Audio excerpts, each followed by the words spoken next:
Hi, my name is Kelly, Coach KJ Jones, and I'm coming to you today with a story that I hear at least 3 to 4 times a week. It's something that I try to put on the back burner, but because of the prevalence and the urgency, you can't. You can't. I was talking to one of my sorority sisters, and she said, Kelly, if you don't start to share the story to all those people who need it, that is actually selfish. So I'm here today, and what I want to talk about is the parental side of domestic violence. That is adults seeing their children, I mean, adults seeing their adult children being abused and how it actually impacts their marriage and their lifestyle. So when I wrote my first book, John and Susie, One Woman in Four is a Susie, about domestic violence, it was because a mother came to me and told me about the impact. I mean, we were actually at a public place and she laid prostrate on the floor crying and asking me to help her daughter. And then, secondly, I wanted to share this video because of a couple that I was close to. So this couple was a very vibrant couple. Everybody considered them their parents. You know, everybody went over the house for dinner, for laughs, for jokes, etc. And once again, just a very positive, uplifting couple. When the parents started to notice the signs of domestic violence in their daughter, they began to worry, but worry in two different ways. So the mom wanted to be more nurturing and get involved and help and find ways to support, whereas the dad wanted to stay on the peripheral and not invade that relationship because the dad said that the man is the man of the household and he didn't want to interrupt, and he felt as though interrupting would put their daughter in more danger. So as they battled with trying to figure out how to handle this situation, the dad was offered a job in Tempe, Arizona, but the mom refused to go to Arizona because she needed to be a car ride away from her daughter in case if her daughter called for help. They stopped traveling with friends. They stopped going out with friends. They stopped doing a lot of things social because the pain became too hard for them to mask as they saw what was going on with their daughter and their daughter's relationship. So they eventually moved away, but because they didn't want to see it on a daily basis. They couldn't see it on a daily and a weekly basis. So they eventually moved away, but not more than a car ride away because once again, the mom wanted to make sure she always had access to the daughter if the daughter called. Fast forward, when they moved away, um, the people that they moved around did not know what the couple was like at their previous home, like how they had all these people over, how they were social and inviting and all this other kind of stuff.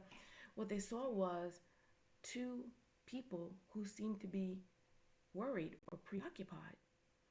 And so the narrative began to build that this couple was preoccupied and distant and etc. And as they lost a lot of their social life, as they began to worry about their child, it created greater health problems such as hypertension, and they both actually wound up passing as a result of hypertension.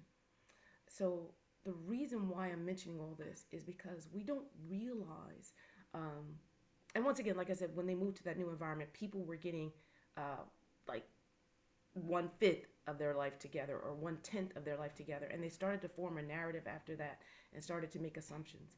And so the reason why I say this is because as domestic violence is here, 1 in 4 women are victims of domestic violence. Um, as domestic violence is here and the situation continues to grow and escalate, there will be different narratives out there. And we want to support the victims. We want to make things right for the children. But we also need to make sure that we are not discrediting and that we are validating the opinions, the concerns of the parents. As I mentioned, my first book was written solely because of a parent and her concern. And she wanted to make sure that the word got out to other people. She wanted to make sure that her daughter knew that she loved her, but she didn't know how to do it. She didn't know what the process was. Tonight on the Moving Forward podcast, we are going to be speaking with Victoria, and Victoria is going to tell us about her story of domestic violence and how it impacted her life, and now how it's working with regards to her as a mother of her children and her determination to move forward. Um, when you hear her story, you will understand the escalation, um, the depravity, um, the depth of domestic violence that many people don't see because, once again, it is a private situation. Onlookers are only getting a glimpse of it.